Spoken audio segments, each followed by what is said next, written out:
Sydney Sweeney has found herself in the middle of some pretty serious controversy after the release of her latest ad campaign with American Eagle. I never thought I would ever see so much backlash over an ad for a pair of jeans, but Sweeney and American Eagle have upset a lot of people, and it's kind of opened up this whole separate conversation about the path Sydney Sweeney is going down with her career. It's a mess, so let's get into it. When I first heard that Sydney Sweeney was doing a campaign with American Eagle, I really didn't think much of it. She's been taking a ton of sponsorships lately, which we're going to talk about, but also when I think of American Eagle, I think of those early 2010s back to school high school spreads that they'd have in those J14 type magazines, and that seemed right up her alley. Well, the campaign came out and it definitely wasn't giving J14. It's now gone so viral, and people have been having a lot of mixed reactions over how American Eagle went about it. A lot of people are comparing it to Brooke Shields' highly controversial Calvin Klein ad from 1980. At the time, Brooke Shields was only 15 years old, and the fact they had her say their tagline of,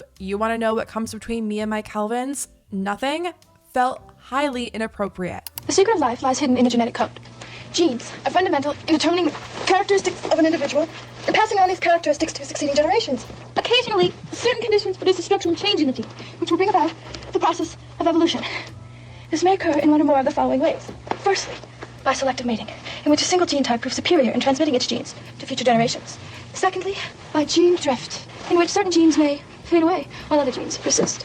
And finally, by natural selection, which filters out those genes better equipped than others to endure in the environment. This may result in the origin of an entirely new species, which brings us to Calvins and the survival of the fittest. Calvin Klein jeans. You want to know what comes between me and my Calvins?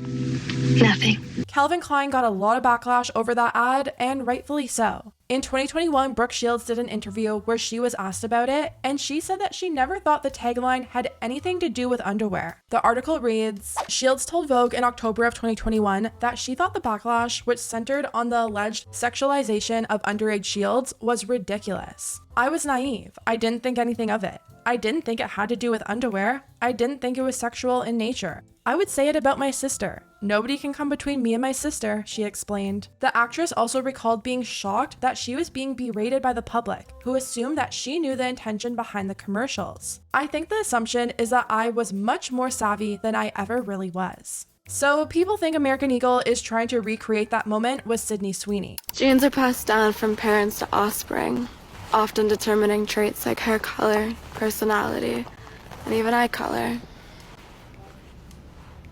My genes are blue. Sydney Sweeney has very genes. Obviously, Sydney is an adult, but a lot of comments were calling out the fact that American Eagle was in a way co-signing what Calvin Klein did. A lot of TikToks were posted pointing out the similarities between the two ads, and everyone was agreeing in the comments. We had people writing, "This is literally an exact copy of that Brooke Shields Calvin Klein commercial. Poor Brooke, now Sydney is glorifying it." Only difference is that Sydney is an adult who makes questionable brand deals, and Brooke was a child who was exploited in more ways than you can count. And the over-sexualization in the ad isn't the only reason Sydney and American Eagle are being called out. In the video, Sydney makes a comment about how genes are determined and passed down by your parents, and her genes are blue. Genes are passed down from parents to offspring, often determining traits like hair color, personality, and even eye color.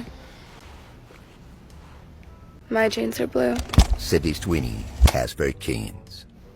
Obviously, it's supposed to be a double entendre about her eyes being blue, her genes are blue, genes versus genes. But some people felt like there was a deeper message happening here. Some comments expressed how they felt like this was American Eagle's way of saying being white, blonde, skinny with blue eyes means you have the best genes, with some even calling it eugenics. This whole ad relies on the double entendre of genes and genes. It's more than a cheeky wordplay, it's a dog whistle. We are seeing the rise of fascism in America. And with this comes this rise of eugenics. To put it simply, eugenics is the belief that some people have better genes than others. I'll let you guess what people fall into which categories. In eugenicist thinking, society encourages certain people to reproduce while discouraging others, and in some cases, even preventing others through forced sterilization. In this ad, by saying my body's composition is determined by my genes, Sydney Sweeney has great genes, it's saying that Sydney Sweeney has a great body and therefore great genes, and therefore is a product of genetic superiority. And the comments were agreeing. We had people writing, as a Latino, seeing the ad was weird.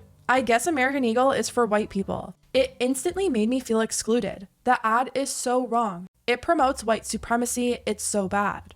Another person said, I saw people downplaying it, saying that the woke are reaching and jealous because she's pretty, and I thought, now that's reaching. They're literally upholding the insinuation that being blonde and blue-eyed is something to be jealous of. While others were calling her out for catering to the male gaze and constantly over-sexualizing herself. We had comments like, doesn't she get tired of being sexualized? Literally, because why are they catering a woman's jean commercial to a lustful male audience? Even Doja Cat posted a TikTok poking fun at her ad.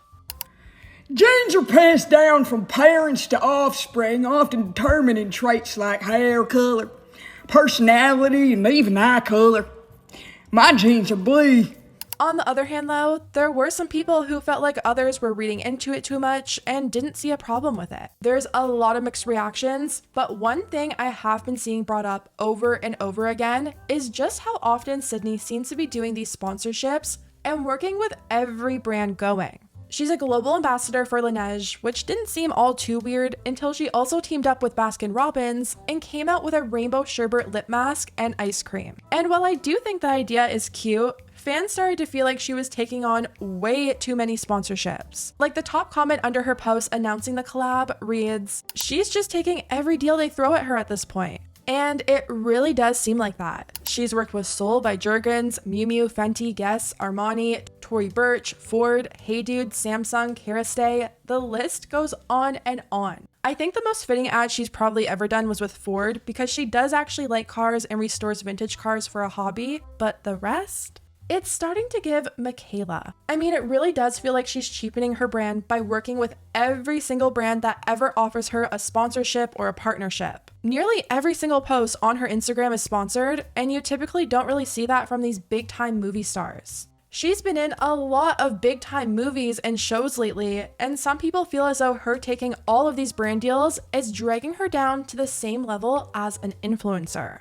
And we all know these celebrities hate being compared to the normal everyday influencer. There's so many threads now on Reddit talking about the sheer amount of brand deals that she's been taking, and it seems like more and more people are starting to find it odd. One comment says, she's taking brand deals like she has some sort of gambling debt. And some people feel like it's messing with her own brand image by working with so many brands. Someone wrote, I know Sydney is an actress, but I don't really understand her brand. There doesn't seem to be a clear, cohesive approach to how she's marketed. And I'm gonna have to agree. It feels like her management want to make her and them the most money possible, and they're not really thinking about how it'll affect her in the long run. Yeah, I'm sure she's making a lot of money, but sometimes being everywhere in everyone's face doing things that usually influencers would do hurts more than helps. She recently did this collab with Dr. Squatch soap where she made her own bar of soap containing her bath water, and as I'm sure you guys can probably guess, this caused a lot of controversy. Not only is it extremely strange to begin with, people felt like this was yet another example of her over-sexualizing herself and setting women back. It's like, who's the target audience here? I mean, the soap did sell out, so obviously there is a market for it, but who exactly is the market, and is that the market that Sydney really wants to cater to? It feels very all over the place with her. I saw one comment saying that her PR team should have taken a look at Zendaya and how she isn't doing constant ads and is seen as a very successful actress. When you hear Zendaya do something or hear that she's gonna be in something, it's exciting because she's not everywhere all of the time. Some feel like Sydney is becoming more like an influencer, trying to influence us to buy everything, and it's really not helping her image. I'm sure it's helping her bank account, but will it benefit her in the long run, or will it just end up hurting her acting career? A few years back in 2022, Sydney did talk about her financial struggles and said that if she needed to take a 6-month break, she didn't have the finances to cover that. She said they don't pay actors like they used to, and that sparked a pretty heated discussion. Maybe this is just her way of getting her bag and getting to the point where she can take 6 months off of acting if she chose to, but like I said, at what cost? Is it really worth cheapening your brand and all of the backlash that comes with it? I guess so, since she doesn't seem to be stopping. The ads seem to keep coming, and we'll just have to wait and see how it affects her brand. Anyways, guys, let me know what you think about everything down below, and I'll see you next time.